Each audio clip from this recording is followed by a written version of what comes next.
Steve Cooper, Rank Success, and this is a video, second one of the year. The first one was called Ships at Harbour, and it's a video to help you hit the ground running, hit 2021 running if you're someone who's aspiring to promotion and you want to get match fit in the time that you've got. Now, one of the things that you first got to think about is the uncertainty that you've got ahead in terms of whether you've got a process in place, a promotion selection process, what that process might look like if you've got one this year. But none of that matters, because what you can do, even though there's a lot of uncertainty about, we're in a pandemic at the moment and it can be quite confusing, unsettling, and you might be a little bit anxious about things, is to try and control what you can control. And I've already had a couple of telephone inquiries this week, and people are not really grounded in their own reality at the moment. So they want to go for promotion but can't tell me what evidence they've got or are likely to have, or any experience they've got that supports their case for promotion or makes the case for them being considered for promotion. So one of the things I like to do is rewind a little bit, rewind back to the beginning. And in the first video of the year, Ships at Harbour, I mentioned things that kind of inspire and motivate me. And there's nothing new under the sun. So for me, I look to history, I look to other examples in the world. And a reality check, one of the good ways of thinking about that is the Stockdale Paradox. So James Stockdale was a naval officer who was kept in Vietnam as a prisoner of war for 7 years. And his experience was summarised in something called the Stockdale Paradox by James Collins in his book Good to Great. And he interviewed James Stockdale and he asked him how he understood his own reality at the time. How did he survive? And his message was that he never lost faith in the end of the story. He always believed that no matter what uncertainty, no matter what lay ahead, he would ultimately prevail and win through in the process. Well, you're not prisoner of war, you're preparing for a promotion selection process. And it's just about trying to control what you can control and to start thinking about your reality. So what do you know? So one of the bringing that back to a promotion selection process, I'll often say to people, would you just share with me what you currently know about the Code of Ethics? Would you share with me your current knowledge about the CVF, the Competency and Values Framework, which is used to assess most promotion candidates? And there we have it straight away. We have a gap straight away where people want to go for promotion and they ultimately do believe they'll prevail in the end.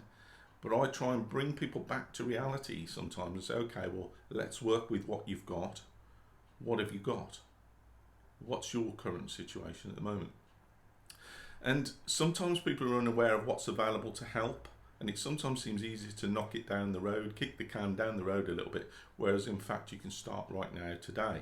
And it often transpires or turns out that people are unaware that of the free resources I have on my site, and I'm just going to talk you through one of them at the moment in terms of you trying to understand your reality and to try and align any evidence or experiences you've got, or stories as I call them, to the CVF. So if you have a look on my site, you will find a image like that, which is a downloadable workbook that you can use to start collating your own evidence and to start thinking through and reflecting on what it is you might have to offer a promotion board. So what you've got in there is you've got the CVF summarised with prompts, you've got a translation of the behaviour groupings, guidance on compiling your evidence, comparisons to the old framework, the Policing Professional Framework or PPF, and the workbook itself. And you don't really need anything more than a pencil and this workbook. And you can print it off and get to work straight away. So inside it you will find a graphic of, it's my graphic, my interpretation of the CVF. And you'll find at the bottom there the foundation stone, which is the Police Code of Ethics, the 4 supporting pillars, which are the 4 values in the CVF, the main structure, which is the 6 competencies or behaviours as I call them. You've got over here, you've got the clusters of the behaviours, And then you've got here, pulling it all together. What does good look like? What does good actually look like when you've started and halfway through collating the examples, the experiences that you've got? On each page, you'll have essentially that template, that graphic you just saw, stripped back to its essentials, revealing just one of the competencies. And you can write down some notes, and you can pull it all together over here. But there's plenty of space here to jot down your thoughts and give yourself, if you like, marks for showing your workings out, because what you're doing is you're demonstrating and applying to paper your thinking process, and you're doing it once, so you can always walk around with 3 or 4 bits of paper in this booklet, and it'll help support your thinking and challenge it and respectfully provoke it, which I can help do as well. And then here's one I prepared earlier.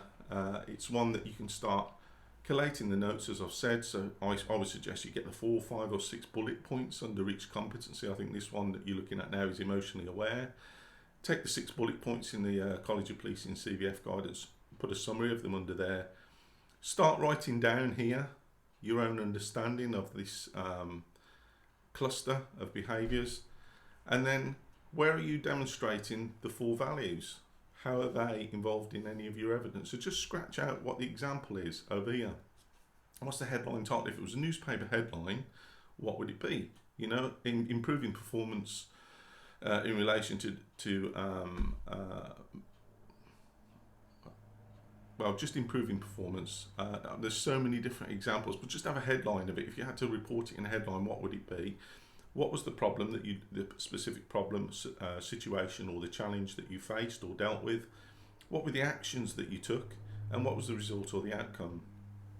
And this just helps you collate each example and the evidence you've got against the example, and to align it to each one of those, and to make a written record of it, to make it tangible. Because often when I speak with people, they've got no tangible evidence. They've been supported, and they tell me I'm being supported by my line supervisors. Great, that's good. That's obviously an essential part.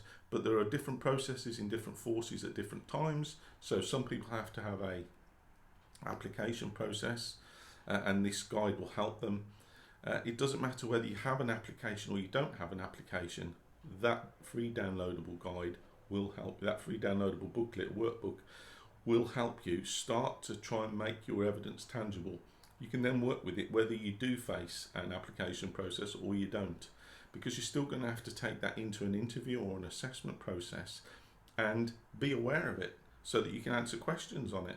And people will say, well, look, we don't have an interview anymore, Steve. And I would say, yes, you do, because you may not have an interview component per se, and some forces are changing that depending where you look. It's a lucky dip or unlucky dip, depending which force you're in, as to what assessment tests you will face and what mix and match of those you will get.